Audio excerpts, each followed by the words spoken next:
Iki Raden Haryo Citraksi. Kadang nata Prabu Duryudana.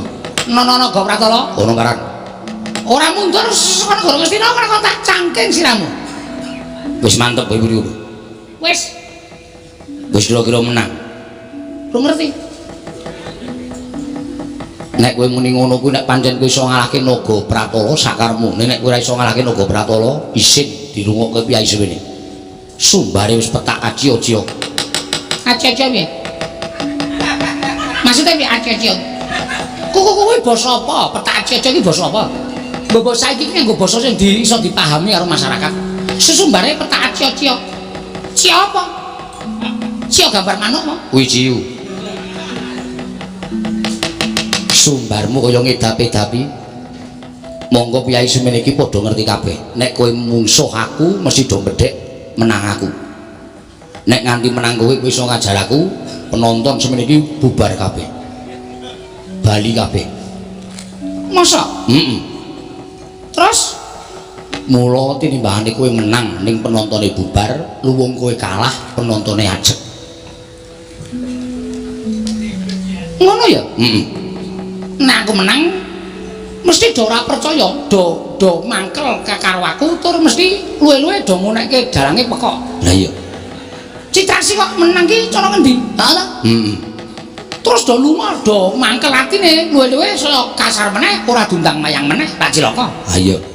Kok aku karo kowe ning kotak apa jenenge dadi wayang ora kanggo krikiti tikus. Betul. Lah terus yen wis ngaku bener nek ngono aku apike rasa perang, aku tak mundur ning tetep wayang ngrembaka. Heeh. Ya wis penake ya Naga Pratala.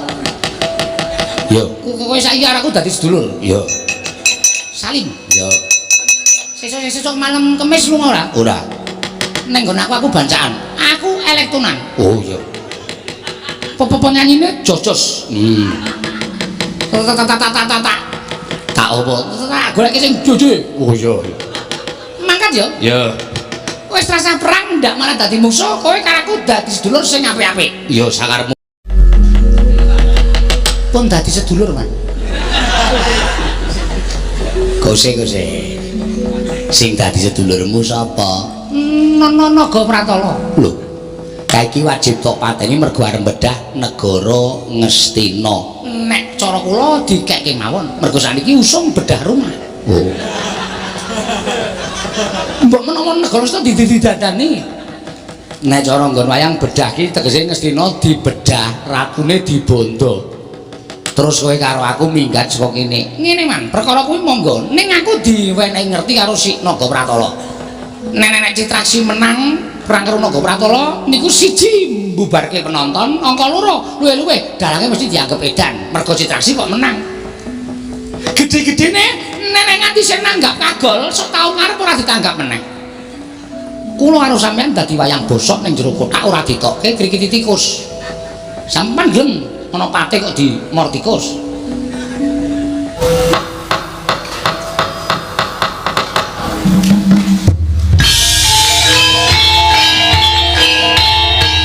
Dilanjutkan pagelaran wayang kulit semalam suntuk oleh Ki Dalang Seno Nugroho. Selamat menyaksikan.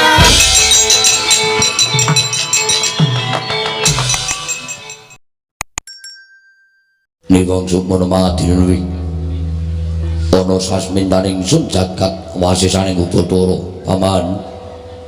paman wasa jenar ayo ndadekake gugup pekira si paman marira biji wonten ngajengan manira paman patih Harya Sengkuni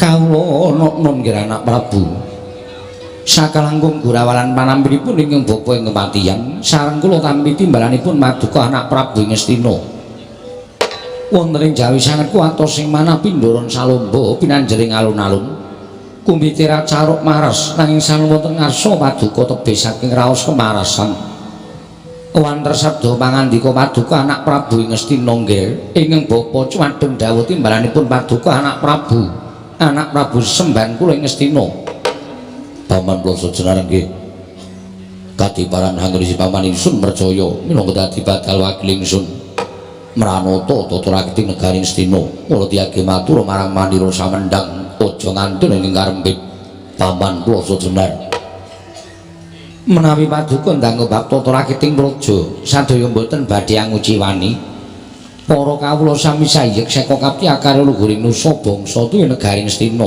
medhaipun para abdi prajurit mboten kendhat anggenipun sami gegladen ulah kridane ngaprang sawanci-wanci praja paduka katemping marang muka mboten badhe anggepok kunca paduka anak Prabu ingkang bapa ing kematian remuk kasawurna kutung sumangga kabandhem nunggil kawula nong ndadosaken suka parwata suta raos ing manah mboten langkung makaring ing utama tindakna selawase lan kaprayogakna kagrisi paman ngadhep ngarsaning Manira paman kula sejenar kula nun inggih sampun mboten kirang prayogi anak Prabu namung denan saksamunipun kepareng kula ngaturaken sembah kunjuk sandhap padha paduka anak Prabu ing Astina nggih kula tampi dawa sami-sami paman kula sejenar bapa Merganduna sarawujeng andika bapa ing 15 katuran karaharjan tedhak paduka wonten negaring Astina bapa Merganduna Astaka swala sira bertapa swal gimbal sumorante hawala kula nuning geger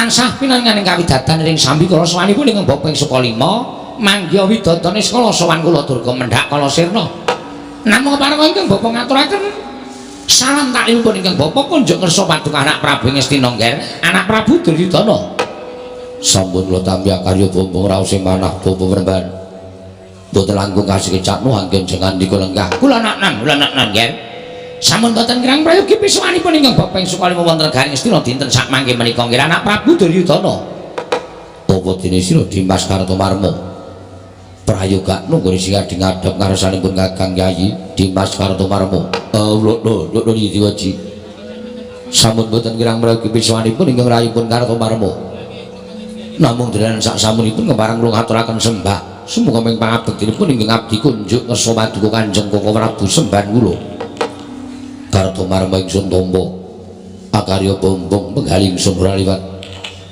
tatanan ming sagung kang podhang gantung sibo jeneng ingsun diambaparake wigatining pasiwakan aja nganti ana ing padha saur manuk Dimas Kartomarma menawi sampun paduka dawuhaken badhe kula candhi nggo jimat Koko Prabu semban kula Dimas Kartomarma iya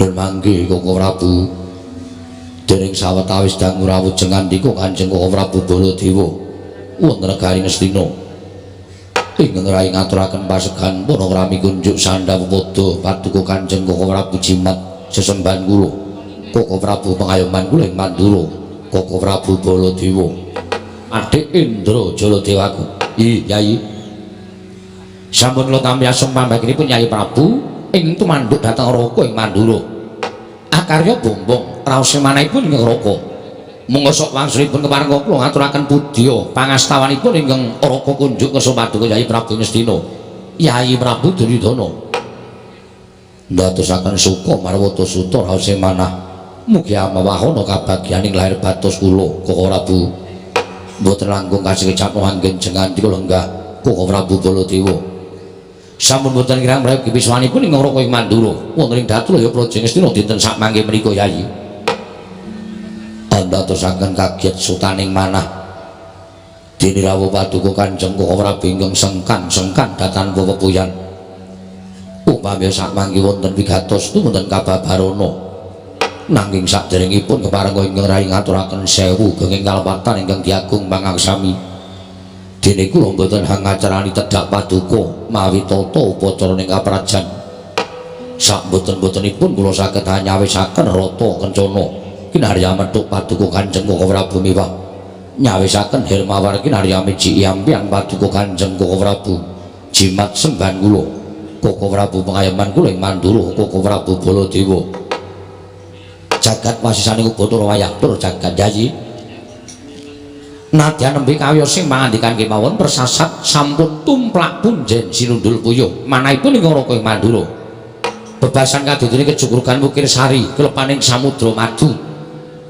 midhanget dhateng wiya sing pangandika paduka ing mekaten namung Pangintenipun ing Raka ing Mandura tata upacara ingkang prajan ing mekaten menika kala wau boten satrepipun menawi kapisungsungaken dhateng Raka ing Mandura. Sabab pangraosipun ing Raka ing Mandura pendak-pendak kula sowan dhateng negari Ngastina. Dan prabéda kula menika wangsul dhateng negari Mandura. Malah kala mangsa ing sampun katetepaken benjang menawi Yai Prabu wonten kaludhangan nedya tetinju dhateng negari Mandura. Kaijalna jiga kelawan pekewu Durgama Sangga Runggi. Mandura karengku kados dene Ngastina Yai Prabu Duryudana. Matur sembah suwun tampil pindhan. Dene mekaten wiyos sing pangandika paduka Kanjeng Koko Prabu. Ingkang salajengipun kepareng hamba Barana ing sejati. Menapa ing dados wigatosipun dene jengandika kepareng rawuh wonten negari Ngastina Koko Prabu Baladewa. Yai kula wonten timbalan. Menapa kula ingkang sampun ngladuk yuswa menapa Yai ingkang supe sababipun menapa dening paduka paring dawuh ingkang mekaten nitik nawala ingkang sampun kula tampi tigang dinten kepengker paduka Yai Prabu atur nawala dhateng Raka ing Mandura. Sareng kula surasa isining tulis madyaning nawala menika kala wau ketingal bilih paduka hamiji dhateng pisawanipun ing Raka ing Mandura titi kelenggan sak mangke menika. Bersasat nganti kaya gelak kula gelak lampah kula daya-daya praktek negari Ngastina pengajaping manah. Mboten wonten sanes kejawi namung enggal kula cumadung dawuh timbalanipun Yai Prabu Ngastina. Menika menawi mboten lepat nanging wadene sawanipun ing Raka menika sinengguh mboten sengkan-sengkan ingkang Raka ngaturaken sepinten genging kalepatanipun ing Raka kunjuk kersa paduka Yai Prabu Ngastina. Koko Prabu sewu-sewu kalepatanipun ingkang rayi tadah wadana ngantos kula kalebyan bilih kelenggan menika kula hambuyung dhateng rawuh paduka Kanjeng Koko Prabu. Alah dalah syukur Yai syukur menawi dira mekaten tumunten kepareng kula nedya nganglungaken jangga nilingaken karna mastuti sabda tama paduka Yai Prabu wonten menapa dilajeng ngandika nglempahaken sanggaring para sepuh jengandika nglempahaken sanggaring para nayaka punggawa ingkang semanten kathahipun menawi badhe wonten pangandikan paduka Yai Prabu tumunten ngababarana kula nedya nganglungaken jangga nilingaken karna mastuti sabda tama paduka Yai Prabu Ngastina Yai Prabu Duryudana handra ingkang Puspitarum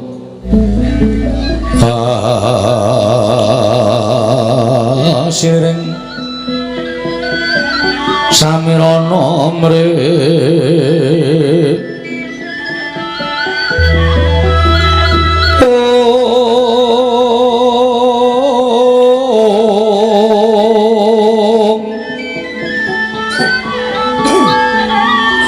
sekar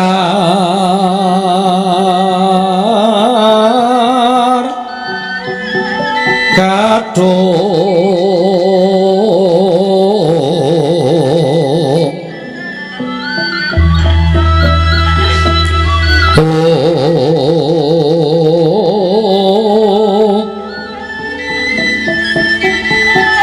ngas kandana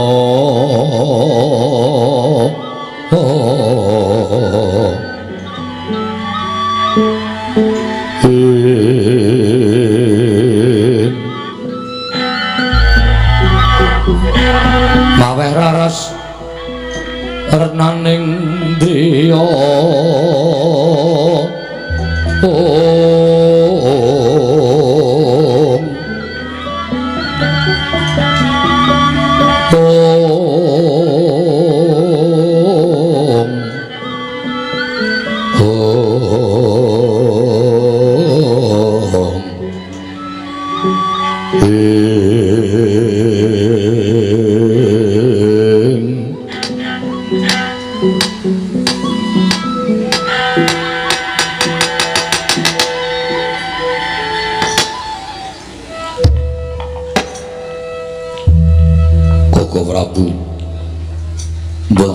lampaning ketah kula sandhat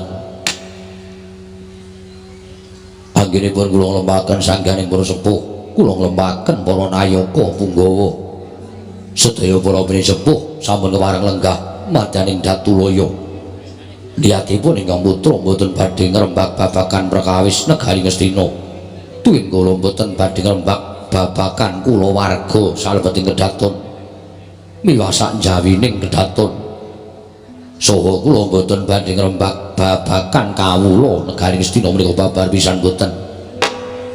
Nawangken kula ngrembakaken para sepuh menika estunipun namung badhe kula aturi anak seni anggen kula badhe anyuntak dhateng gegembolaning raos kula. Yayi, wonten menapa? Semunipun rengu pasuryan paduka sajaipun kathah perkawis ingkang ginebeng wonten salebeting penggalih. Yayi, supados angenteng-entengi dhateng penggalih paduka Yayi Prabu sampun ngantos kawratan ngasta bawat peperintah negari Ngastina tumunten kababarna. Wonten menapa dene paduka ngrempakaken sanggeling para sepuh? Koko Prabu, mboten kinten babar pisan. Ing atasipun kula menika Nalendra Gung Binatara. Kula menika wenang nepak mbun-bunane wong sak negari Ngastina. Kula menika dipun sebat Nalendra ingkang kuncara hanjayeng bawana jagat persasa tanpa timbang. Kula Nalendra ingkang sugih bondo bandu, sugih bondo tegese brana picis, sugih bandu kula menika Nalendra ingkang ababala raja. Nanging jebul derajat pangkat panguwaos ingkang agengipun tanpa timbang menika kula wau boten sak timbang sak bobot kaliyan batos kula. Liripun kados pundi paduka paring dawuh mekaten? Kula menika kulina ngadepi dhateng para kawula ingkang mayuta-yuta cacahipun. Kula menika kulina ngadepi para sepuh ingkang sakalakung pinter tinimbang Duryudana. Nanging manah kula boten kados ingkang kula raosaken. Ing atasipun kula menika Nalendra jebul lepeh temen gedhoane. Ing atase kula menika ratu jebul ati kula gampang diobat-abitaken dhateng lelampahan pasumpenan ingkang sampun kelampah tuwin kula lampahi mbok menawi dinten anggara kasih ingkang sampun kepengker. Wonten madyaning pasumpenan ingkang kababar kawursita mboten badhe kanyono-nyono nalika semanten wanci ketiga ngerak angagak-agak sampun malih tumetesing Jawa nadyan embun kemawon kados sinumpet dening panguwasaning dewa. Nanging dumadakan tanpa dadah tanpa pernah dumados Jawa tresna sindung riwut satemah karya banjir kawontenan negari Ngastina. Banjiring negari Ngastina menika kala wau ngantos saged kendhang ngundangaken dampar ke Prabu Ngastina. Prabu, kula kepelajar pados papan pandalian sareng kula tamataken tuwin kula waspadaken kanthi permana jebul toya ingkang minggah wonten ing Datulaya ingkang wujud toya ingkang bena menika kala wau mboten mujudaken satunggiling toya limrah nanging dangu-dangu wujudipun rah abrit bergadak malirah angebaki Datulya negari Ngastina. Prabu miris raos sing manah kula dumadakan dereng ngantos kedlarung-dlarung anggen kula nandhang pasumpenan menika kula wau gregah kula wungu saking nindra. Wiwit dinten menika kula mboten jenak, kula mboten kepenak, kula mboten gadhahi raos tentrem. Tansah diwempitung dhateng wayangan impen ingkang kula lampahi menika kala wau Koko Prabu jagat Dewa Bathara jagat pangestu kula wiladal. Nyuwun pamunten Yayi. Semunipun radi kagat raos sing manehipun ing Raka Mandura sareng paduka paring dawuh ingkang mekaten menika kala wau. Nuwun sewu. Sanget boten nginteni ngatasipun paduka Yayi Prabu menika Nalendra ingkang kula kinten sampun kandel kegiatan lair lan batosipun. Nanging jebul tasih gampang dipun gegabah dengan wujudipun pasumpenan. Monggo ujaring para sepuh, ujaring para kaki-kaki nyebataken bilih pasumpenan menika namung kembangipun tiyang nendra. Tegesipun tiyang menika menawi boten nandhang pasumpenan wonten madyaning nendra menika kala wau ateges sampun nanglampahi mati suri utawi pejah sawetawis wekdal. Inggih. Nanging sabab menapa paduka sanget-sanget anggenipun metang dhateng impen ingkang paduka lampahi. Tumrap kula menika namung bebecer dhateng wekdal ingkang tanpa gina. Namung bebecer dhateng penggalih paduka ingkang boten wonten ututanipun. Mila sakmangke kula aturi anyupekaken dhateng kawontenan ingkang paduka lampahi. Langkung prayogi paduka ngasta bawat peperintah negari menika kanthi temajo mergi paduka menika Nalendra Yayi. Nalendra menika wong kang sinampiran pakaryan nyekel kendhu kencenging pernatan amis baji ning negara menika wonten pundhaking ratu. Lah yen ratu nuwun sewu namung kerut larut menggalihaken dhateng pasumpenan menika mangke ingkang ngraosaken boten namung panjenengan nanging kawula Nayaka sedaya nderek ngraosaken awit nalendranipun sampun sisip anggenipun netepi dhateng kewajiban minangka nalendra manut sagung para kawula milah para Nayaka Bilengking saking menika Yai sampun ngantos dipun penggalih sampun ngantos dipun lebetaken wonten salebeting manah ewadene paduka badhe anggrenjah tuwin amitang dhateng impen menika kala wau menawi paduka nimbali dhateng Raka ing Mandura menika lepat liripun lepat kados pundi krana kula menika mboten nate pitados kaliyan ingkang naminipun impen kula menika mboten nate pitados kaliyan naminipun impen ingkang kula pitados namung panguwasaning Gusti Ngakarya Jagat ngaten kemawon nggih matur sembah nuwun Koko Prabu dawa sami-sami namung ora digelo raos sing manehipun karo kowe Mandura gelo sababipun menapa kula katimbalan wonten negari Ngastina menika pangajaping manah wiwit saking budal saking negari Mandura dumugi wonten negari Ngastina kula menika pinaringan kewajiban upaminipun kula kadhawan minggah gunung medhun jurang tuwin beto gebarang ingkang awrat menika mujudaken kasetyan kula dhateng Paduka Kyai Prabu Ngastina lan tartemtu kula sagahi menapa kula dipun dawuh supados nyingkiraken parang muka ing badhe anggepuk negari Ngastina tentu kula sagahi nanging lha kok eman temen kraya-raya saking negari Mandura kula menika angadang-adang gregeting ngosik ing manah kula nyadong timbalanipun Paduka Kyai Prabu lha kok sareng dumugi wonten negari Ngastina Baladewa menika Ratu Gung Binatara kok mengjak ngrembug perkara impen kula nuwun sewu menika kula mboten mathuk kula mboten rujuk tuwin kula mboten condong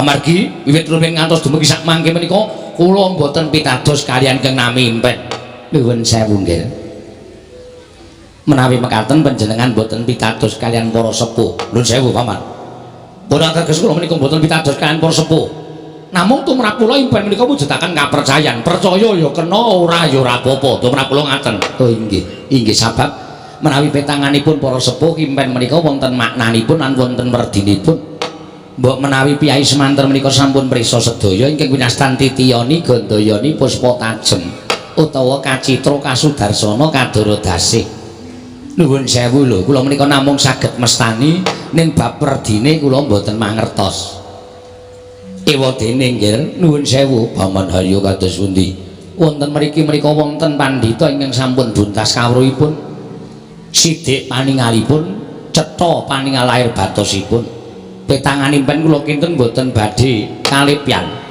mbok inggih paduka ndangu dhateng Kakang Prembandurna ingkang langkung pana babagan pasumpenan kula sumangga ngersa paduka anak Prabu Ngastina Banduna wonten dawuh nggih kinten kula mboten badhe ngambali aturipun ingkang putra Ngastina Bapak Duna sampun midhanget piyambak menapa ingkang kula aturaken ngersanipun Koko Prabu Baladewa gantek blekujuk swalu gimbal semorante hawala kula sampun ngertos menapa sampun paduka ngendikaken dhateng Kang Raka ing Mandura anak Prabu Baladewa. Bapak Duna kasinggihan mekaten. Menggah pamanggihipun Bapak Duna kados pundi? Nuwun sewu, Ger. Menawi pamanggihipun ing Bapak ing Sukalima, kula ragi cocok, kula radi mathuk kan pamanggihipun Adipati Harya Senguni jenyatanipun pasumpenan menika tumrapipun para sepuh. Para kina sami nyebataken sumpena menika wonten tigang perkawis titiyani gandayani puspa tajem utawi kacitra kasudarsana kadara dasih larak tenan to cocok to Kakang cocok Depati cocok la ngaten wonten werdinipun wonten nggih werdinipun kados pundi menawi tumraping ing Bapak ing Sukalima werdinipun pasumena menika piyambak wancinipun piyambak wancinipun menapa titiyani menika wancinipun tabuh sanga dalu ngantos dumugi tabuh 12 dalu menika sanes tiyang nyumpena nanging tiyang menika ketonto tegesipun upamanipun tiyang menika nggadahi pepinginan nanging dereng saged kelampahan tumunten kabekta anggenipun nglampah nindra tuwin ketonto dipun sebat menapa ingkang dipun pepinginan iki menika tuwin dipun sebat naminipun ingkang dipun kersakaken menika tegesipun tiyang ketonto nganti kegawa nalika turu lah tiyang menika nggadahi pepinginan ingkang dereng kasembatan menika sinebut titiyani gandayani kuwi pancen impene menungsa turu Depati tegese wong sing ora nglakoni impen gandayani kuwi tegese wis mati suri oh ngono puspa tajem kuwi impen ingkang bakal ana nyatane padha karo kacitra kasudarsana kadara dasih Kacitra ki wong ketuntu, Kasudarsana kuwi impen sing kudu dilakoni, Kadrodase ki impen ingkang ana maknane. Wancinipun piyambak-piyambak. Gandayani tabuh kalih welas dalu dumugi tabuh kalih dalu dumugi tabuh sekawan utawi gagat Bangun Rahina menika sinebut Puspa Tajem. Nuwun sewu nggih, panjenengan nyumpun wancinipun. Nalika kula wungu saking Lendra menika kula sampun kapireng kluru ing jago ingkang wonten ing Brangwetan. Menika tegesipun sampun gagat Bangun Rahina.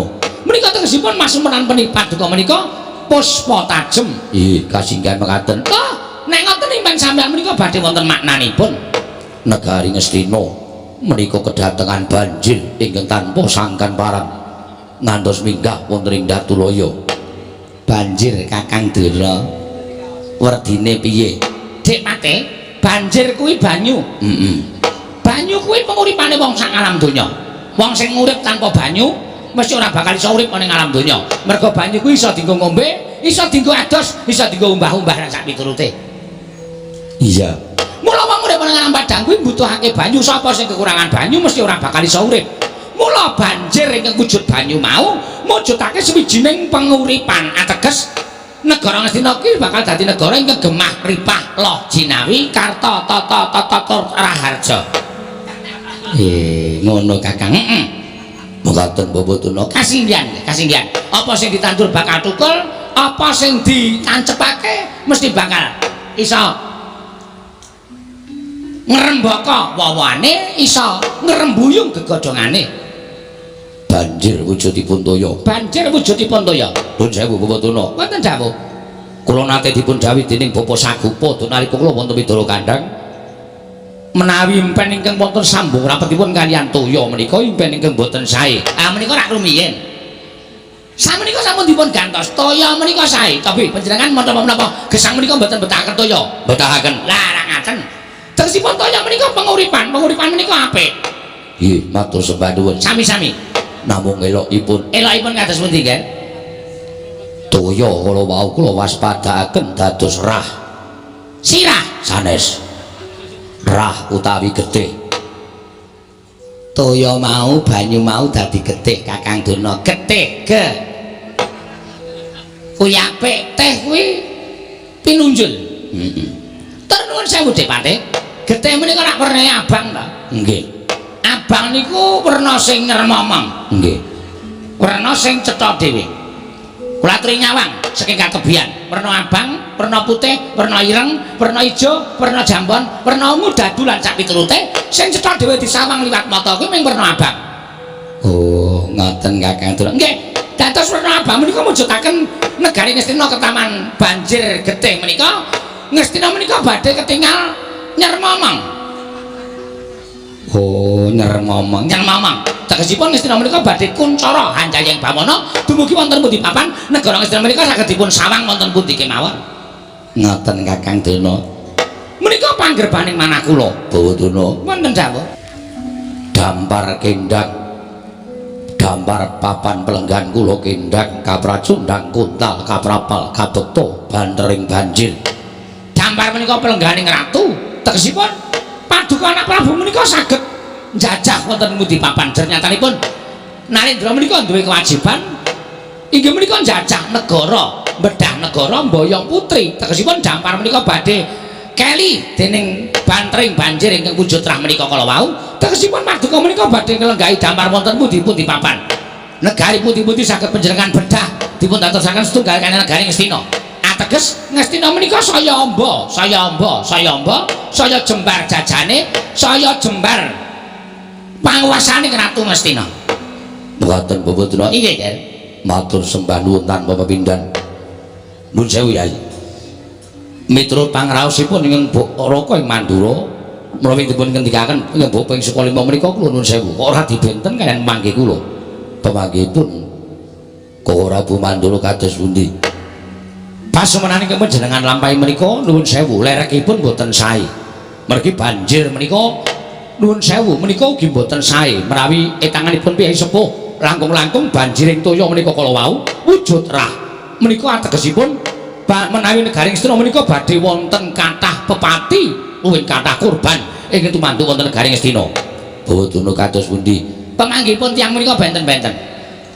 Menawi anak Prabu Baladewa manggih bilih abrit menika mujudaken satunggiling pepati utawi kurban kula semanggaken. Nanging tumrap kula abang menika sae nggih. Pun sewu Bawadana. Menika mboten mujudaken abang ning rah utawi getih. Getih menika wernanipun menapa? Abang. Lah. Iki sampun jeneng getih kok ora ana getih kok biru. Cumi-cumi apa? Iya. Ning pangraos kula kok mboten ngaten. Panjenengan gadahi pemanggih piyambak, kula gadahi pemanggih piyambak. Namung kanten mangke dipun titeni kemawon. Pemanggihipun Durna kan pemanggihipun anak Prabu Baladewa menika resik teng pundi? Menapa Negaring Astina menika mangke badhe kedatengan parang muka ing samangke badhe ambedhak Negaring Astina, duwen damel kurban wonten Negaring Astina. Menapa Ngastina menika mangke badhe anjayeng bawana, badhe kondang kaloka amargi pambatang kula erah menika wujudaken werni abang ingkang badhe nyermamang Negaring Astina kondang dumugi umuti papan nggih. Dipun niteni kemawon. Mangga dipun sekseni dening Adipati Harya Senguni. Nggih, Kakang Dura nek konten kula nderek mengkantun nekseni bener anak Prabu Mandura napa bener Kakang Duna? Oh, mesti bener kula. Kula niku ora tau mleset. Ora tau mleset. Aja kok patang angka ngangkae ra mleset lho. Nuwun sewu kok mesti kaya ngono lho sampeyan iku mbok ya dilereni. Ora iso, ora iso. Ben, kendaraanku entek ya ben. Ora ngawur ta ora. Senengane wonge ora ana kok wani iki di streaming lho Kakang Duna. Sing penting iso tuku neh. Ayo. Wong ki sing penting leleng. Nggih, nggih. Titeni mawon ya, titeni mawon. Sitem jroning pasewakan Patyogung tanpa sabawa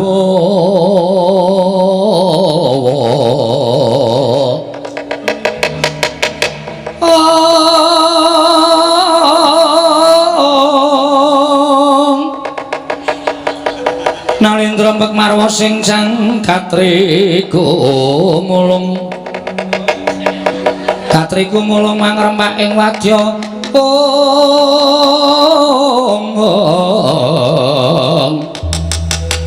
Kurda-kura reka kiri-kiri Prananggana magawiya gelar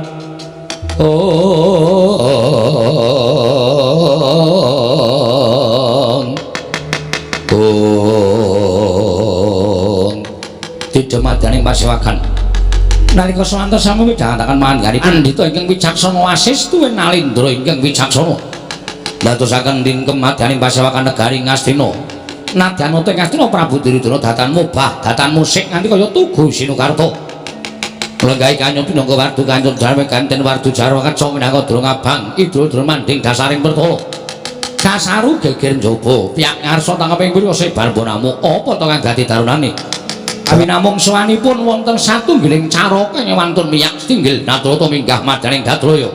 Hakarya cingak kang samya mulat mangrombaing para kawula kanca piyak-piyak ana daya minggir dalu-dalan minggir.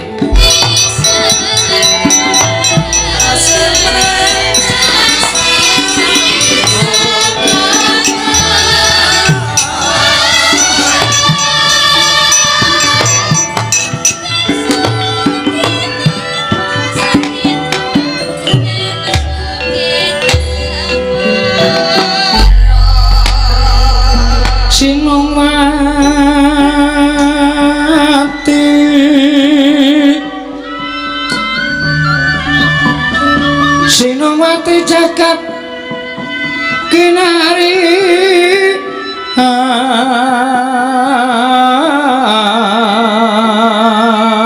among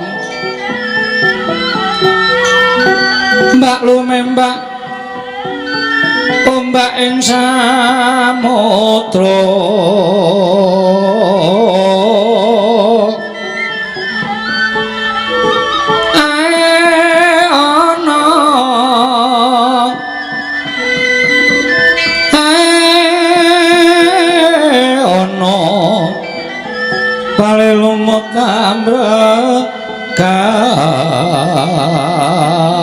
kanggeng awita denceng-dencengan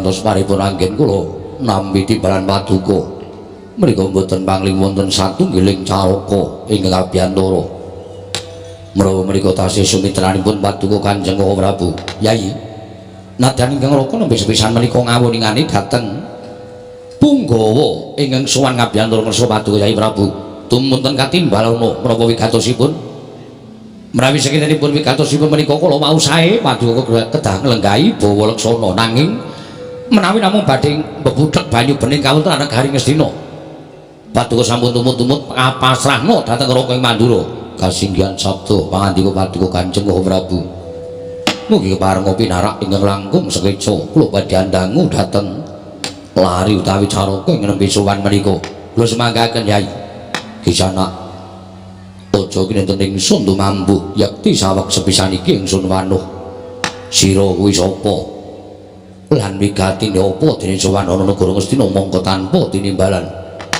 menamit pasang kali mantapi pino-pino ini lho duni dumawaing tamang tuang sinuwun awon tanpa warni menawi paduka miji dateng ingkang abdi kula menika nayaka kula menika nayakaning Nalindra yen pancen kowe nayakaning Nalindra sapa lan endi negarane saha kowe kuwi sapa kula menika abdinipun Sang Prabu Bandung Nagasewu mapan wonten ing negari Bantarangin wonten ingkang sudi mestani dhateng kula menika Senopati Nagabandala non kasinggihan mekaten wigatine apa Senopati Nagabandala nuwun sewu menapa kula menika sampun suman ngersanipun Sinuwun Prabu Duryudana ora ana loro jagat iki ingkang modha kaliyan panjenengan ingsun ya ingsun iki Nalindra Ngastina Prabu Duryudana menawi ngaten boten klentu anggen kula kekalangan Malaya widri jagat persasat sampun tepung gelang jagat menika kula upaya wonten pundi dunungipun negari Ngastina sakmangke sampun pinanggih kaliyan paduka Prabu Duryudana namung saderengipun keparang kula ngaturaken sembah sumengkeming pangabektinipun ingkang abdi kunjuk ngersa paduka Gusti kula ingkang sinuwun Nagabandala dak tampa ora liwat pangestu ingsun tampanana kula pundi jimat paripin dayana ing kasantosan ingkang salajengipun sinuwun wale-wale menapa sowan kula diutus dening Ratu Gusti kula Prabu Bandung Nagasewu ingkang wigatosipun ngaturaken awala kunjuk ngersa paduka Gusti kula sanata ing Ngastina wonten sulaosipun awala kula piyambak boten mangertos menawi wonten suwek ing dluwang sakmangke jangga kula ingkang kinarya lintu jenyatanipun kula boten wantun ngawuningani isining nawala ingkang kula kunjukaken ngersa paduka Kanjeng Sinuwun Prabu Ngastina Bandung Nagasewu Ratu Gusti mutusan kelawan sira Nagabandala atur nawala lan panjenengan ingsun nggih mekaten kasinggihan diwaji para gagi aturna Nagabandala kagiat risang kapirangu rinanggul kinempit kampit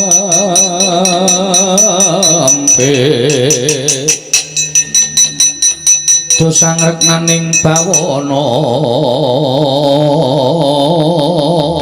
ing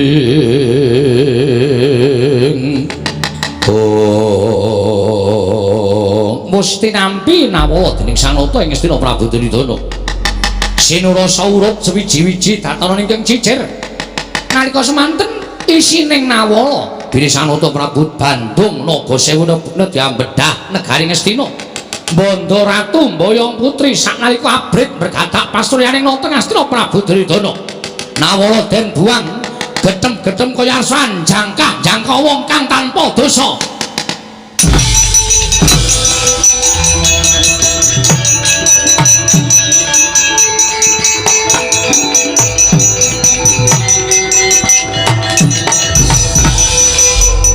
Nagabandala wonten timbalan ngadhawuh isining nawala yen Ratu Gustimu Prabu Bandung Nagasewu bakal bedah negara Ngastina nelokake Nalindra Ngastina Prabu Duryudana cecak nguntal cagak cebol kayu wulan utung ngitung lintang tangeh kelakone cepak wurunge Prabu Bandung Nagasewu ratu cilik aku ratu gedhe jagat iki Tan Duryudana kok delangap-delangap ucape jeleh nyawang gelaring jagat eseming rembulan Kowe Prabu lah jagat Dewa Bathara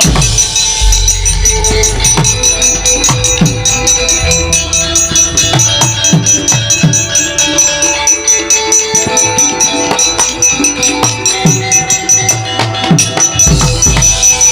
manungsa maning jajalan rajukur taning bawone iblis lanat. Naga Balo, wonten dawuh sinuwun paduka sinten? Yen kowe durung tak tepung karo aku tepung ki nata Mandura Prabu Baladewa waning Pitawasi Jaladara Anangkarasana. Baladewa, nyerwete Ratu Gustimu bakal mbedah negara Ngastina. Sumuk nyawane kowe bali yo matur karo Ratu Gustimu diajangi jembar karo nata Mandura Prabu Baladewa Barat.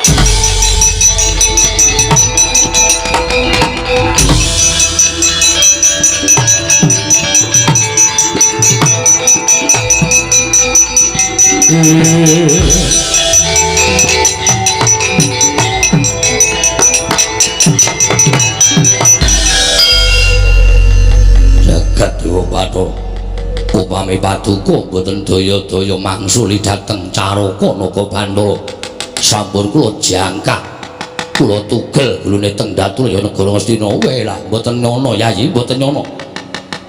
Dene ingkang sekawit negari Ngastina menika tentrem ayaka nayakaning Prabu Bandung Nagasewu ingkang badhe wantun ambedah negari Ngastina. Yayi kula atur lenggah ingkang sekeca kula piyambak ingkang samangke badhe nyingkiraken Nalindra saking bantaranging Prabu Bandung Nagasewu. Aduh ora ana apa-apa kok ngerti-ngerti enten sing ajeng gepuk negara Ngastina. Lah dalah. Kakang Durna pripun? Nggih Dek Mati kula dhewe ya gumun. Kula njaluk tanggung jawab sampeyan. Mangke riyen to, tanggung jawab napa? Sampeyan batang impen wau jare Ngastina bakal gemah ripah loh jinawi. Niki kok malah ketekan parang muka. Loh, mau niku tetembungan lara dhisik kepenak sak teruse. Oh ngoten nggih. Dadi niki mbok menawa sinten mau jenenge Naga Bantala. Naga Bantala menika dados pacoban tumrap negari Ngastina. Nek Ngastina iso nyenake Prabu Bandung Nagasewu lan Naga Pratura lan sawe wadyabalane, kula kita negara Ngastina mlebet gemari palo jinawi pun boten sakekan omong sing tanpa guna. Inggih nggih. Sampeyan iku pendhita ora ana nyatane kok omongane bantri ra jamak-jamak. Saniki mang bukteke, bener pundi batangane Baladewa karo Durna? Anu, bener sampeyan kok nggih. Pun sampean kendel. Nggih. Dikon batang impen ra iso omongane kaya bedhet sewu nembo pategalan. Nggih kadang kala menungso niku sok salah sok bener kok nggih. Niki pas luput. Ketoke nek sampean kok luput terus. Mulane kok sapa-sapa anggere takon ora ana nyatane, sapa-sapa anggere takon ora ana nyatane. Oh Prabu kados pundi? Yayi, lenggah ingkang sekeca. Kula aturi lenggah ingkang prayogi. Kula aturi ngetapaken sangganing para sata Kurawa Baladewa ingkang diputun dokok wonten ing ajeng. Kula ingkang sagami dados senopati Manglurah Prabu Bandung Nagasewu. Parang paduka lenggah prayogi kula nyuwun pamit Yayi.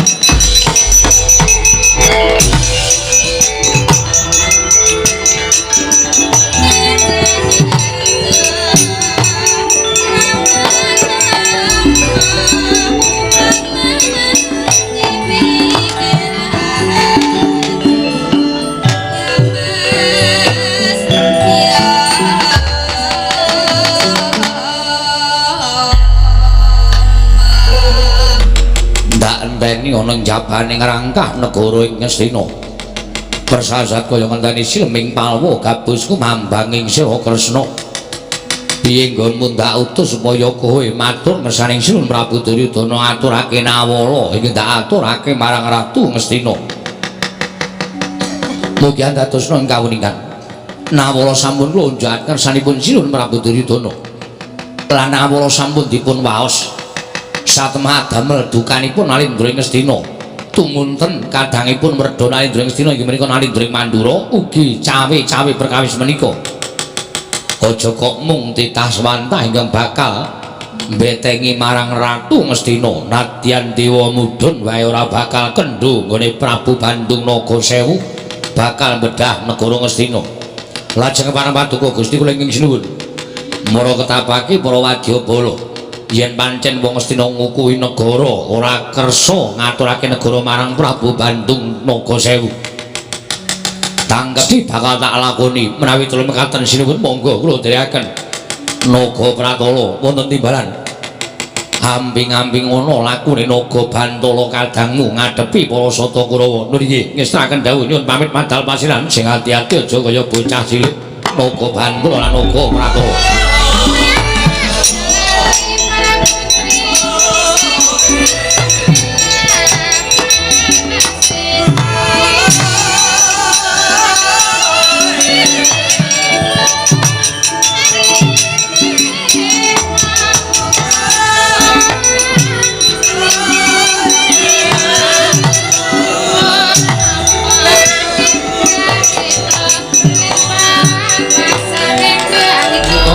Kinara wangsit pindha kombang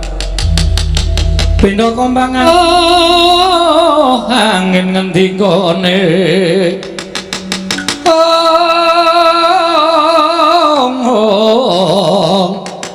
miang kali ingkang kung maksimi beruluke ngungkuli langit Penembahan Guntur Geni apa sinuwun Prabu Bandung Naga Sewu cetha yen to Prabu Duryudana ngukuhi negara Ngastina ora gelem manehake negara marang panguwasaning Prabu Bandung Naga Sewu monggo apa ingkang dak tindakake iki jumbo kawan ngendikaning para dewa yen to saya kuncara lenggahing Prabu Bandung Naga Sewu minangka dadi narindraning jagat yen to aku bisa lenggah dampar negara ing Ngastina sarta ngelingake marang wewatekaning para Kurawa luwih-luwih Prabu Duryudana ingkang duweni watak angkara budi candala monggo wataking Prabu Duryudana sakurawane kuwi ora bakal ilang kelawan ora bareng karo ingkang sinandhangan tegese Kurawa lan Prabu Duryudana kudu tumpes kudu sirna saka lumahing bumi kureping langit iki Penembahan sinuwun yen to pancen kaya ngono kang dadi kersaning sinuwun Prabu Bandung Naga Sewu aku Begawan Guntur Geni mung sendika ndederek yen ana kale men ditandangi karo Naga Pratala lan Naga Bantala ewadene eneng akale tak pasrahke marang Penembahan Guntur Geni ayo bebarengan karo aku sinuwun nyaketi negara Ngastina ayo lak derekake Penembahan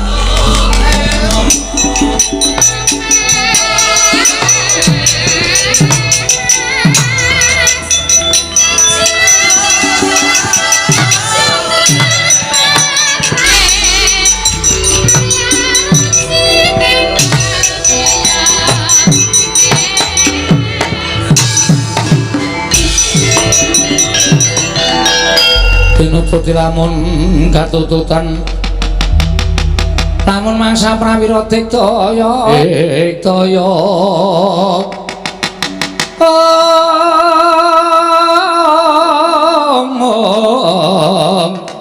Tonanggono magawi gelar ira wang-wang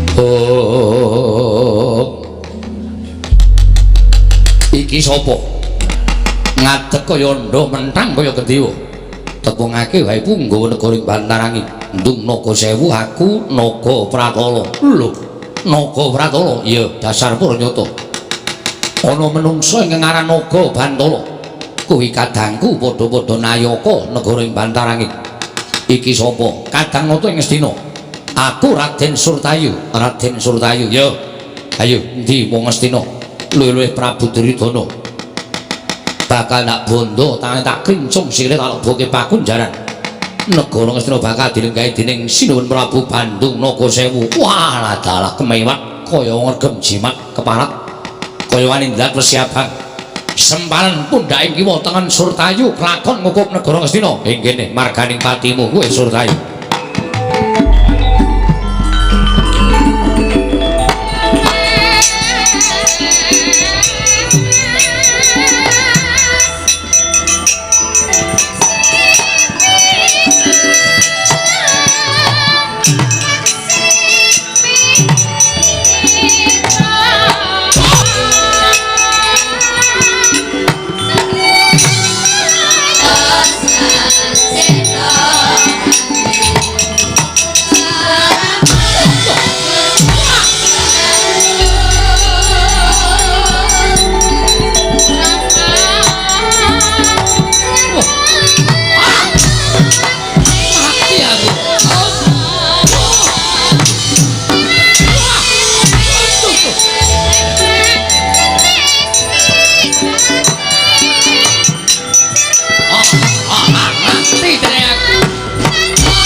Wah, Kulawa bocah baca.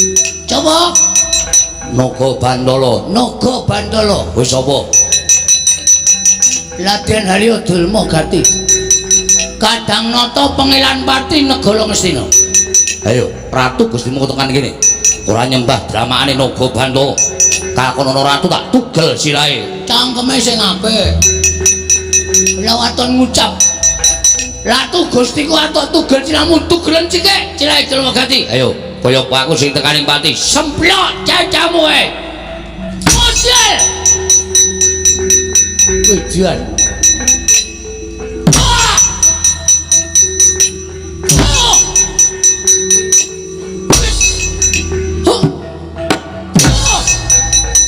Ayo, matno sastra jendramu. Watos tenan iki. Tujuan. Iya. Bawa gaman. Oke. Udus. Mati kok gamane Sepele. Iki tau-tau kanggo nyolong goli ping 4 lakonan. Model. Ya. Dan gak apa-apa. Geladi Pramuka. tibano. Model we. Oh lah apa-apa. Ayo. Mohon perhatian. Mohon perhatian. Kowe iki kampak kok dienggo halo-halo. Batu mau batu iki batu roe.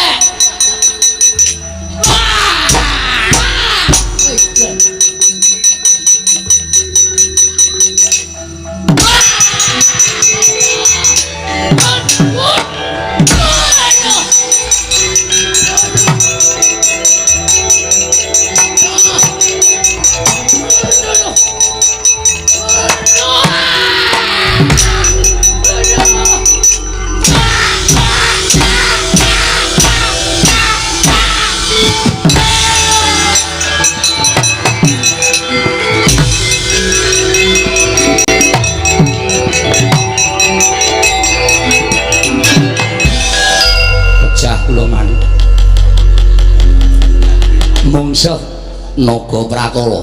Lho, sing sowan ning Ngastina mau Naga Bantala. Jebul boten ijen Naga Bantala ning kancane kathah. Naga Pratala nggih wonten piyayine alit ning Digdaya, Man.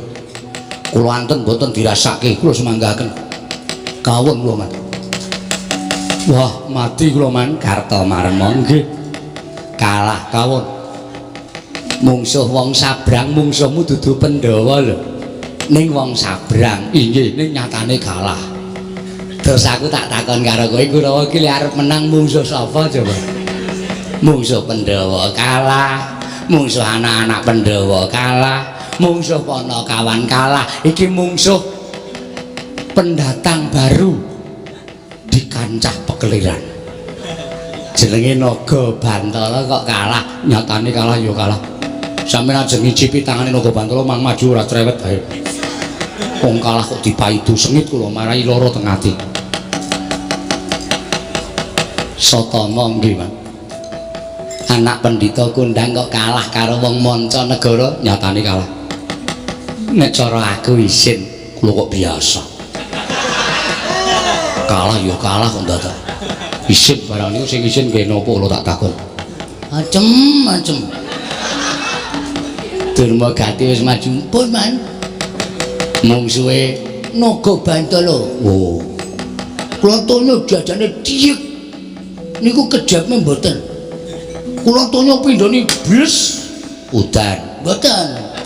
Kenging jajane blek ngono niku obah wae ora. Nganti kula ancang-ancang ya gak apa-apa. Kula nggawa gaman, Man. Weh, sangu gaman. Sangu. Apa? Pengot. Kula cucuke gak apa-apa. Gladi Pramuka. Kowe kadang nata kok nganggo glati pramuka. Nun sewu saben cemuah kliwon kula kutuki lho, Man. Heeh. Ning gak temomo. Ngagem bendho gak temomo kula diantel rai kula bles. Oh, Candak sila kula templeke nggon dengkul ngene iki diantemi blung blung blung. Kula wis cambat-cambat, Man. Kula sumanggaken. Kali dhewe tangane gedene lah jamak-jamak. Tangane nggih. Tangane naga Bandala duduk. Klambine abang.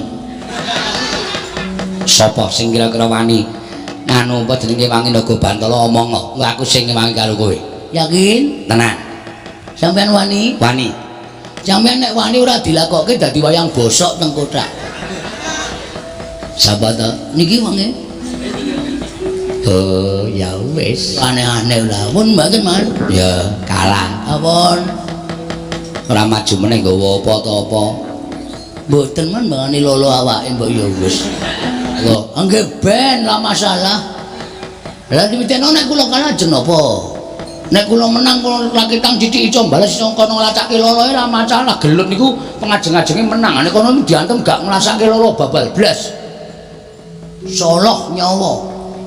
Iwak kecemplung wuwu, sulung mlebu geni.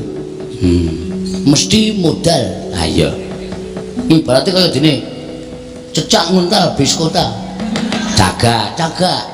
Buta ngitung lintang nang kelakone cepak wulunge. Sapa sing arep maju? Kurawa kok wis kaya wis entek gusis. Kartomarma, Surtayu, Swatama sing do seneng perang-perang kok nganti do entek. Sapa iki sing arep maju? Sapa kok ngabani mobil? Kulawan. Citraksi. Nggih. Arep maju po?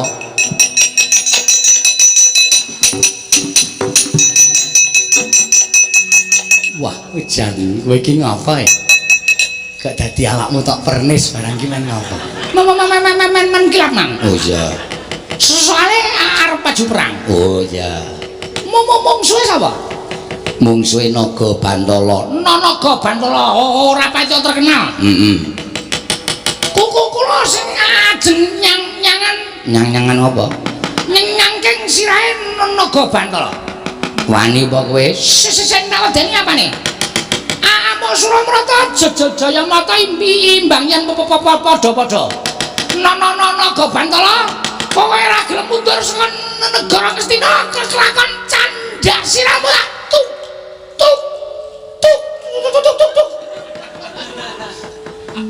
Tugel. Gulumu. Baleni. Candhak kelakon tuk. Tugel. Gulumu. Baleni. Mangane kok aku isin. Lha ana candhak. Tugel. Nah, anyar ning tugel. Kok tak kampleng lho, ana wong mangan kowe ngerti ora? Kok anyar ning tugel. Neneng ora iman-iman. Ya wis nek. Ikhlas lahir batin. Do ngerti lho. Wah, jalan.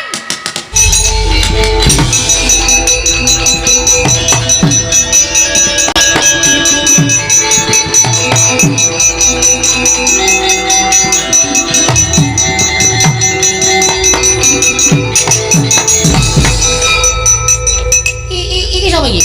Aku abdining Prabu Bandung Nagasewu. Aku Naga Pratala. Naga Pratala. Aku goleki sing jeneng Naga Bantala. Kuwi kadangku, kuwi padha-padha abdi negara ing Bantarangin. Aku ora sudi mungsuh kowe, ra imbang. Kowe kaya ngono aku kaya ngene padha karo cecakmu, cecak mungsuh boyo. Aku cecake kowe boyone.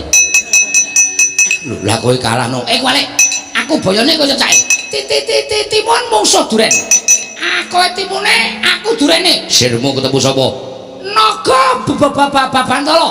Naga Bantala ning kono. Kowe rasa musuhku, aku musuh Naga Bantala, Pak.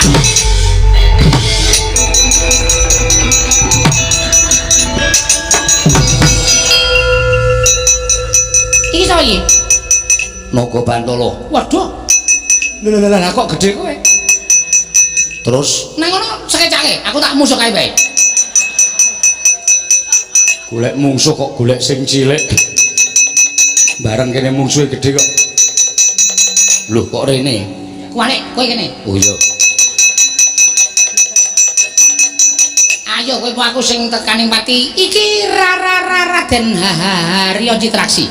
Kadang nata Prabu Duryudana. Nono Gopratala. Ono karan. Ora mundur saka negara Ngastina kok tak cangking siramu. Wis mantep kowe iki. Wis. Wis kira-kira menang. Lu ngerti? Nek kowe muni ngono kuwi nek pancen kowe iso ngalahke Naga Pratala sakarmu. Nek kowe ora iso ngalahke Naga Pratala, isin dirungokke Kyai Suwene. Sumbare wis petak aci-aci. Aci-aci piye? Maksudnya piye aci-aci? Kuwi basa apa? Petak aci-aci iki basa apa? Mbok saiki iki nggo basa sing iso dipahami karo masyarakat. Susumbare petak aci-aci. Ci apa? Ci gambar manuk mo? Kuwi ciu. Sumbarmu kaya ngedapi-dapi. Monggo Kyai Suwene iki padha ngerti kabeh. Nek kowe mungsuh aku mesti do medhek menang aku. Nek nganti menang kowe iso ngajar aku, penonton semene iki bubar kabeh. Bali kabeh. Masa? Terus Mula tinimbangane kowe menang ning penontone bubar, luwung kowe kalah penontone ajeg. Ngono ya? Nek aku menang mesti do ora percaya, do mangkel karo aku tur mesti luwe-luwe do ngunekke dalange pekok. Lah iya. Citraksi kok menang ki cara ngendi? Ha?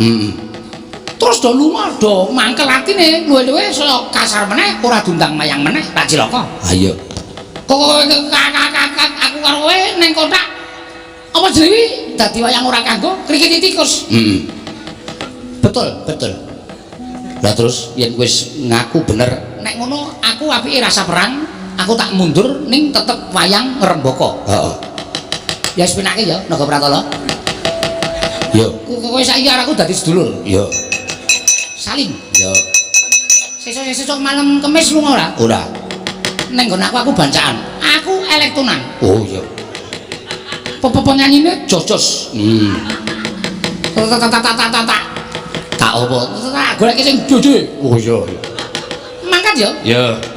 Wis rasa perang ndak malah dadi musuh, kowe karo aku dadi sedulur sing apik-apik. Ya sakarepmu Raden Citraksi. Wis penake ning kene Naga Pratala.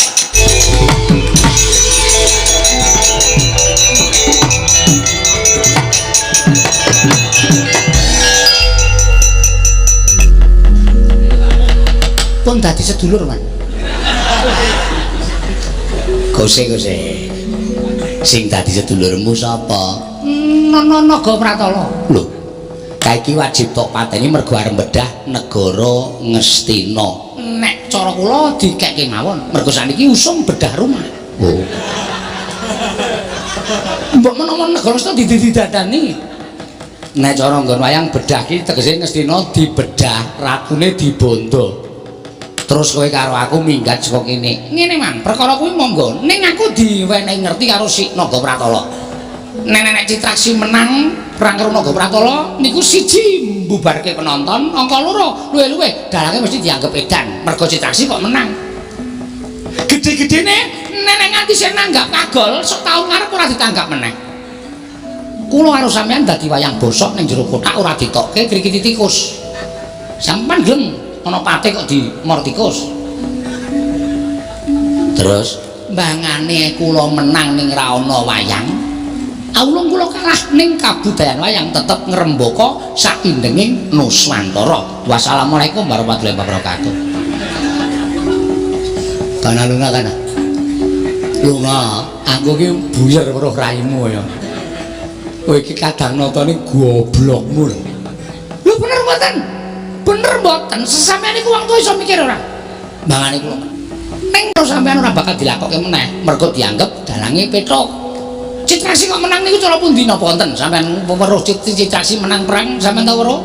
Lek wayang sapa? Tanggapane pira? Teng pundi kula tak takon. Gak ono, Man. Mula mbambangane kula niku mengke dadi wayang sing ora tau kanggo teng jero kotak, luwung sakniki mundur ning sing penting tetep eksis. Paham?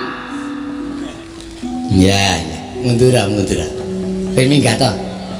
Wis ngundak vertigo ku kumat wis. Aku gagas wong kok gobloke kaya ngono lho. Kok isa-isane nglakoni diapusi. Malah Naga Pratala pun dadi sedulur kali kula. Sesuk malam Kamis niku ajeng teko omah kula. Ngapa, Nyok? Nyok. Lah ya naga pratala ning omahmu ki ngapa? Kok kula undangi, kok kula nanggap elektrik, Man. Apa?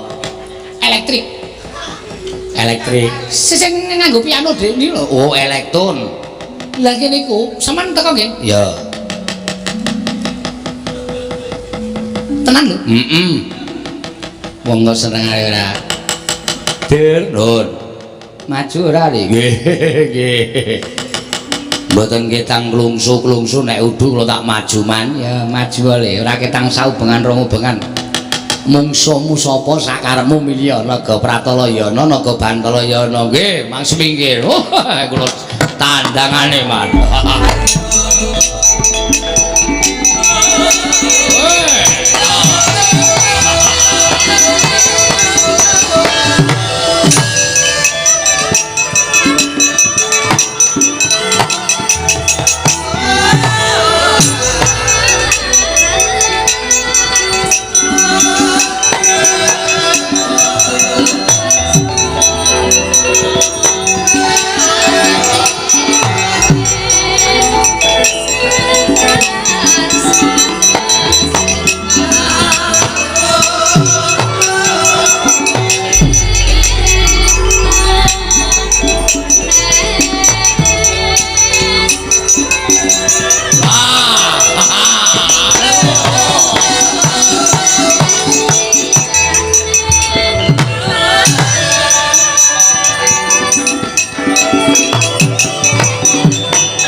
Sing gedhe. Soy. Nalindra Bantarangin Prabu Bandung Nagasewu. Wah, bojone Rara Jonggrang. Bandung Nagasewu. Wah, Bandung Nagasewu. Wah, rapi aine yo gagah pideksa godhek wong simbar jojo. Ayo, wurungna nggono bakal mikut negara ing Ngastina, medhah negara Ngastina. Ora bakal lega yen turun bondo kang aran Duryudana. Wah, langkauna tur sasana. Wah, mutar ning kene. Oh, weh. Iya.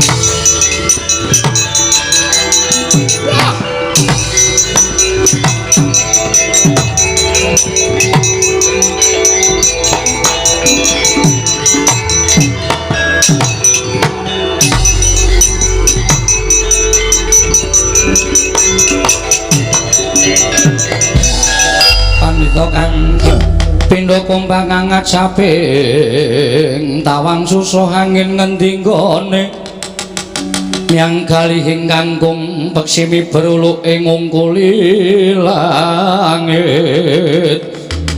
Oh, lele kentos walu gembor monyor-monyor duk ning duk. Iki sapa iki? Nganggo kabrahmanan teko kowe ngadeg ngareping Begawan Durna. Ditepungake wae aku nuju Bantarangin. Ujangganing Prabu Bandung Nagasewu aku Begawan Guntur Geni. Wah, dalah. Depane pripun Kakang Durna?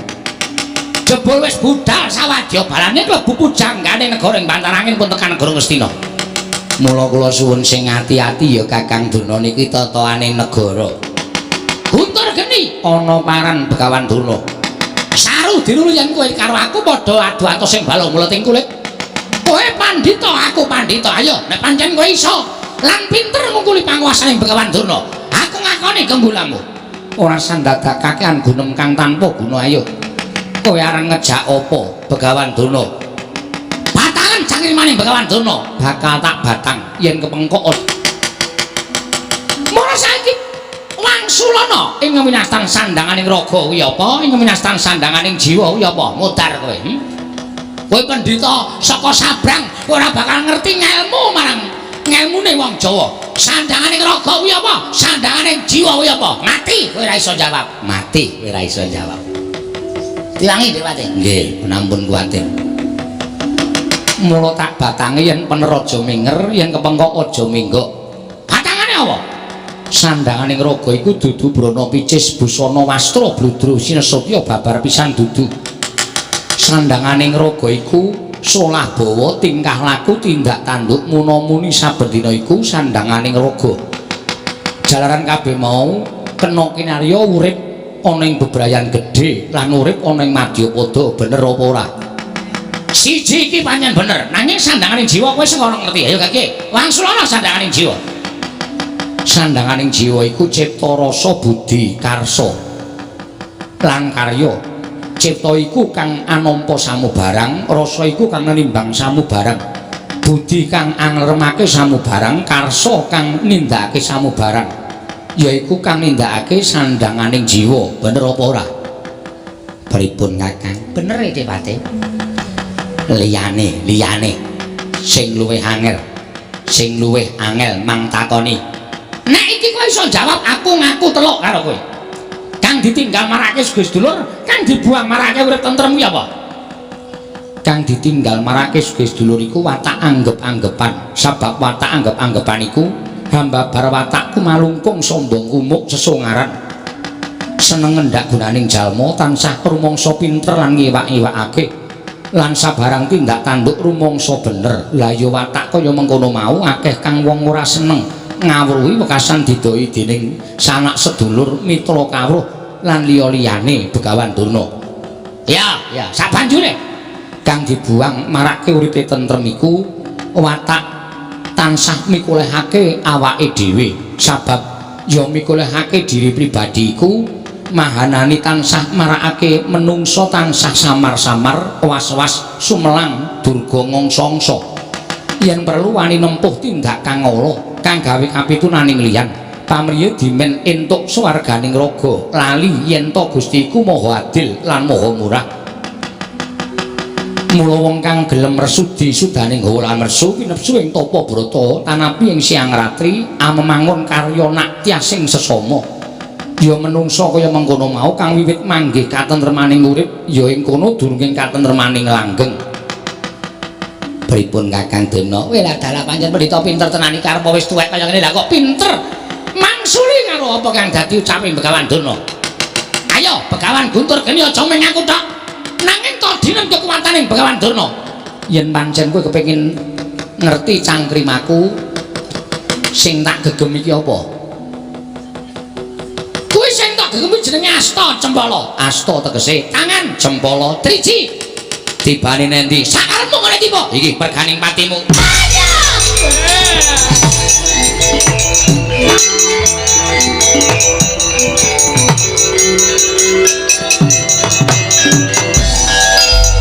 Ketok kula niku wis percaya nek sampeyan niku pendhita monyor-monyor tenan. Sedaya cangkriman sampeyan tatas kabeh karo Begawan sing pendhita pengpengan kok ming ditungi tangan kok sampeyan kalah. Mboten ngerti nek Begawan Guntur Geni ajeng mentala kali kula. Niki napa Kakang Dena? Asta cempala.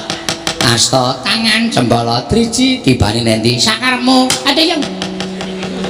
Sampeyan niku ngapa Dewate? Kula niku gumun. Sampeyan niku pendhita monyor-monyor kok ming ditungi tangan ngenten iki kok sampean kalah. Niki napa? Asta cempala.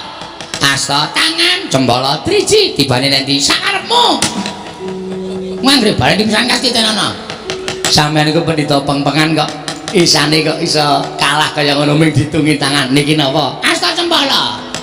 Asta tangan cempala triji tibane sakarepmu. Ayo. Tastes ora. Oh, ming arep ngantemi kok dadak alasan asta cempala. Iki apa Dewate? Cokor kire. Hus. Oh, ngarani ora. Wah, pripun Dewate? Weh, pancen Bandung Nagasewu mboten iso digawe becik. Terus niki kula ngasampean kudu pripun? Matur anak Prabu Duryudana nggih ketiwasan nggih.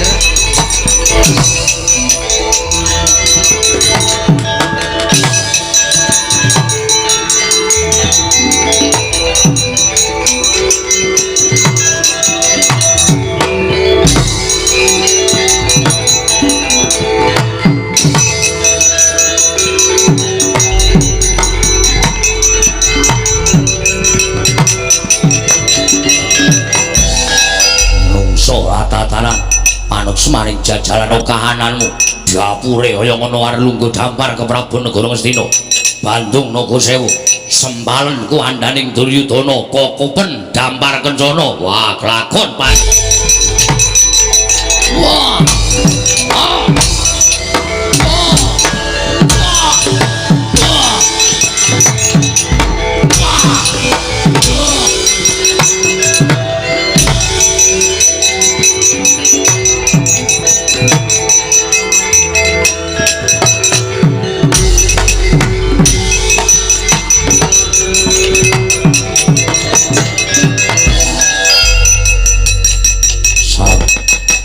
wong kang angkara murka budimu candala kowe ratu ingkang demen ngendhak marang para kawula wekasan uriping kawula Ngastina padha kasangsaya padha ora ngrasake kepenak uripune negara Ngastina naga pratala naga bantala bandanen ratu Ngastina tunggale rak oyake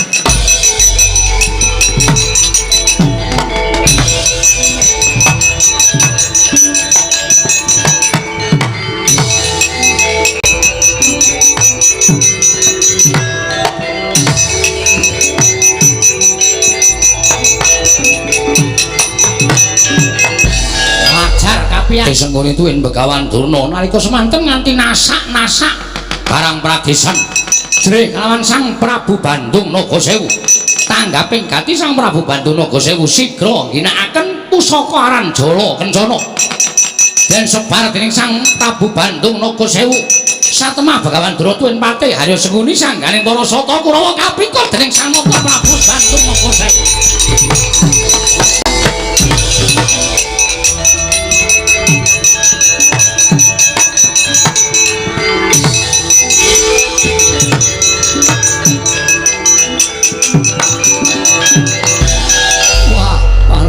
jajaran lari kasebut ora iso disangga enteng kekuwatane naga pratala karo naga bantala luwih-luwih disengkuyung karo ratu Gustine Prabu Bandung Nagasewu Yai Prabu Duryudana Bapa Begawan Durna Paman Harya Senguni lan kacang-kacang para sata Kurawa kepikut kabeh karo Prabu Bandung Nagasewu wah Yai Aji Ngamarta kula nyuwun sedaya pitulung tumbas kenceng Yai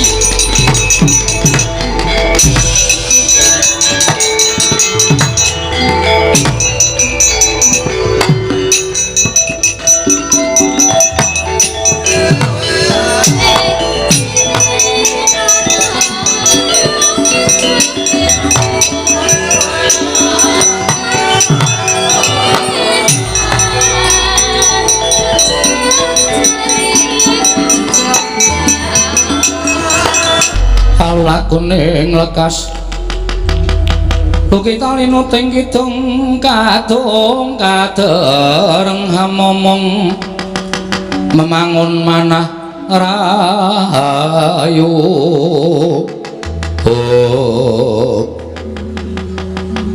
wis lakon tak arangket Ratu Ngastina sakno Yanayaka lan prajurit kabeh leboke pakunjaran menawi sampun paduka dawuhaken sampun kula lampahi sinuwun ya Penemban Guntur Geni ana dawuhmu apa sinuwun Prabu Bandung Nagasewu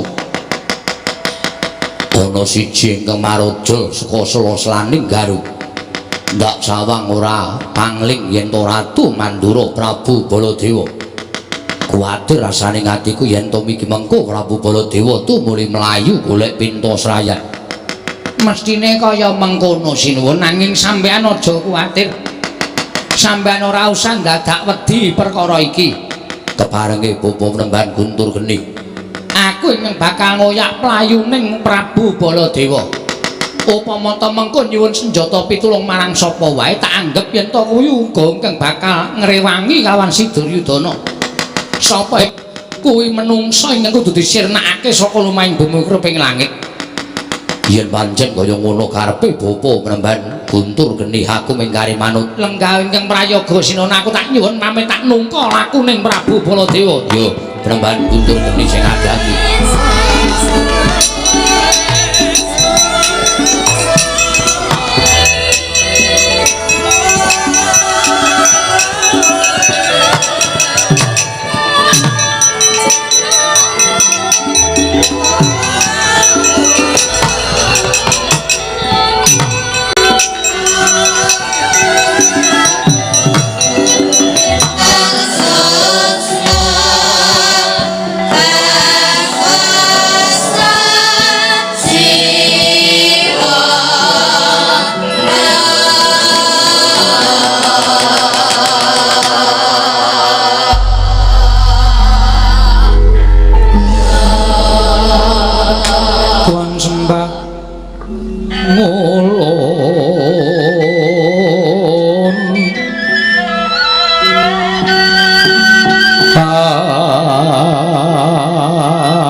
sang murbeng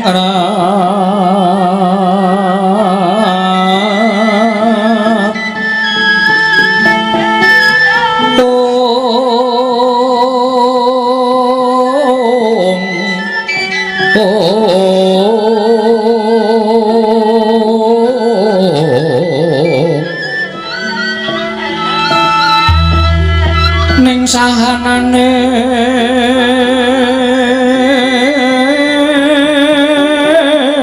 kang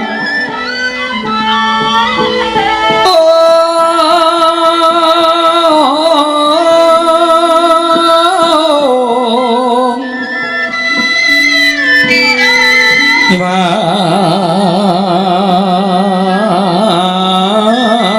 kanang sing tasih mawe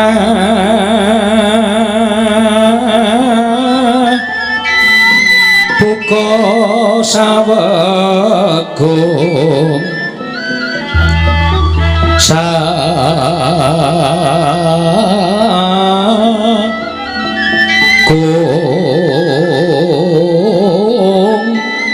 mring telan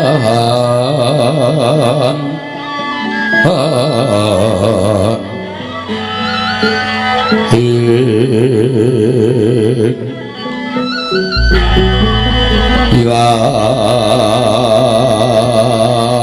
kanang mamujwe ngori jenayake ngret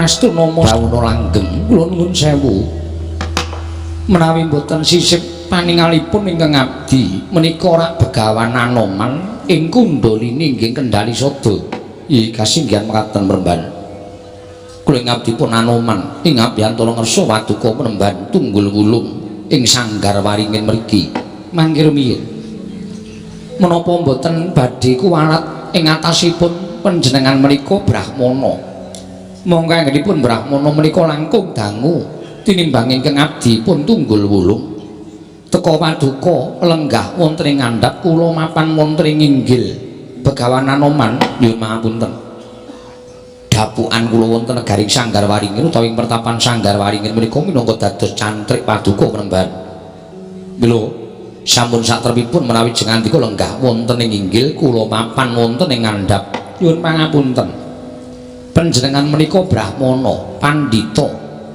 teka panjenengan tumunten rawuh wonten ing petrabakan angaku minangka dados cantrikipun Tunggul Wulung Mremban rikenggan sak mangke sinten ingkang boten ngertos dhateng kumandhangipun Brahmana ing Sanggar Waringin kathah para nalendra para satriya para pandhita ingkang sami sumuyut nungkul dhateng Paduka Mremban wilawon menapa menawi Anoman tumunten derek suwita dhateng Paduka Mremban mangke rumiyin Begawan Anoman menawi jengandika suwita wonten pertapan ing Sanggar Waringin mriki menapa mboten klentu kula menika namung pandhita saking Paredèn kula menika namung pandhita gunung ingkang mboten nggadahi kekiyatan menapa-menapa kawruh kula inggih namung kawruh ingkang cethek-cethekan kemawon nyuwun pangapunten saking pemanggih kula lebet lan inggiling ilmu kapandhitan menika mboten katandha pandhita menika mapan wonten ing kutha menapa wonten ing Karang Pradesan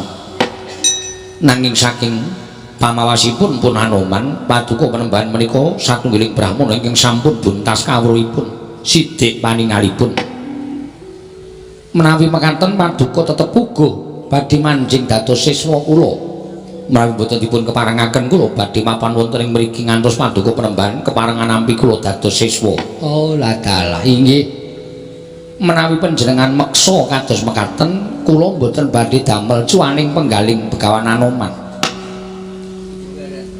Namung menawi wonten menapa menapanipun wonten walatipun kula nyuwun pangapunten Resi Mayangkara mboten wonten jamak limrahipun ing atasipun paduka menika sampun dados guru kula. Teka paduka menika paring pangandikan kanthi basa tata krama kados mekaten Peremban. Kula ajrih menawi kuwalat kula ing badhe nanggel dosanipun. Mengkono Anoman nggih kasinggihan mekaten. Iya. Yen to pancen karepmu kaya mengkono aku mung kari manut Peremban. Gandeng paduka sampun nampi kula menika dados siswa paduka Peremban. Estunipun kula badhe nyuwun dawuh. Sira bakal matur apa Anoman? Kula menika sampun kewawaken nyawar gelaring jagat. Kula menika sampun kewareken nyumurupi dhateng tingkah polaipun jalma menungsa ingkang persasat. Sampun sami wegah nampa warah nampik pitutur becik. Penemban kula enggal kepengin sumurup dhateng kasuwargan kula lajeng menawi dipun parengaken penemban priksa kula aturi paring pitedah pejahipun Anoman tuwin anggen kula sowan dhateng ngersanipun Gusti menika wanci menapa pinten warsa malih anggen kula gumlar wonten ing jagat Madyapada mriki Penemban. Oh mastu nama sidam sekaring bawana langgeng Anoman wonten timbalan. Yen to kowe sira Anoman dangu utawa matur kang kaya mengkono aku mbok dawuhi supaya atur wangsulan marang siswaku Senggana sing gedhe pangapuramu yen to aku ora bisa wangsulan liripun pados pundi dene paduka mboten saged paring pangandikan merga iki magepokan kelawan pati uriping menungsa. Merga pati uriping manungsa kuwi ora diasta dening sak pepadaning manungsa nanging diasta ana panguwasaning dat kang murweng dat panguwasaning Gusti Kang Mahanasa. Yen ana manungsa ingkang bisa nitik patine sak pepadane apa manungsa mau ponakane sing gawe urip apa manungsa mau isih kepernah prunane sing gawe jagat. Merga ngene Senggana pati uriping manungsa wis cinadhang marang kodrate dhewe-dhewe lan prestine dhewe-dhewe dalane uga dhewe-dhewe ana ingkang mati merga disangkani saka wis keladuk yuswa tegese wis tuwa ana ingkang mati merga disangkani saka kacilakan ana ingkang mati merga disangkani saka peperangan kabeh mau wis tinulis dening panguwasaning dat kang murweng dat.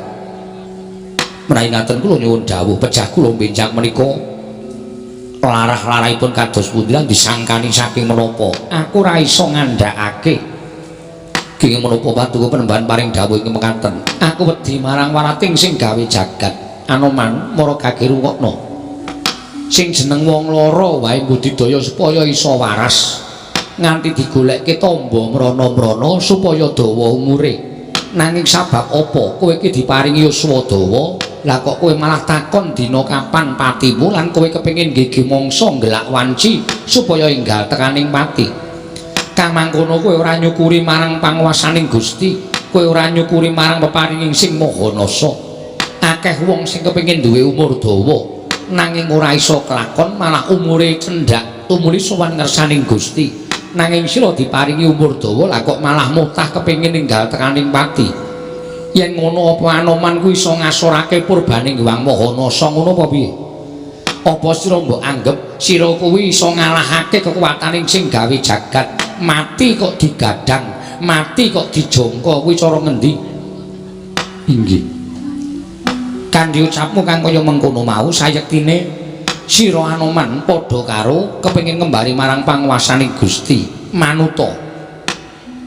Manuta marang luwih mbake urip aja kongsi gresula sabab wong kang gresula kelawan uripe mau teges wong mau ora percaya marang panguwasaning Gusti nanging wong kang tansah nampa marang pacobaning urip wong kang tansah nampa karo uripe kanthi ikhlas tegese titah mau cinaket dening panguwasaning dat kang murweng dat Senggana.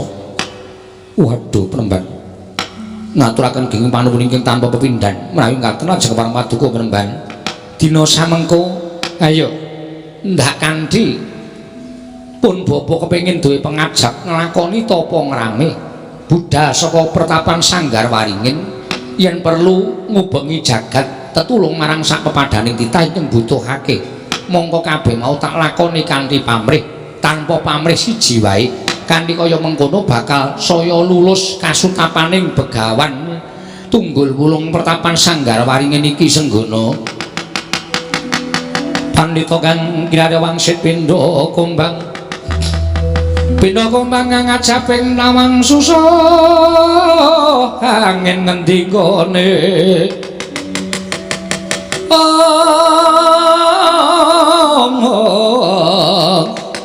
susah angin ngendikane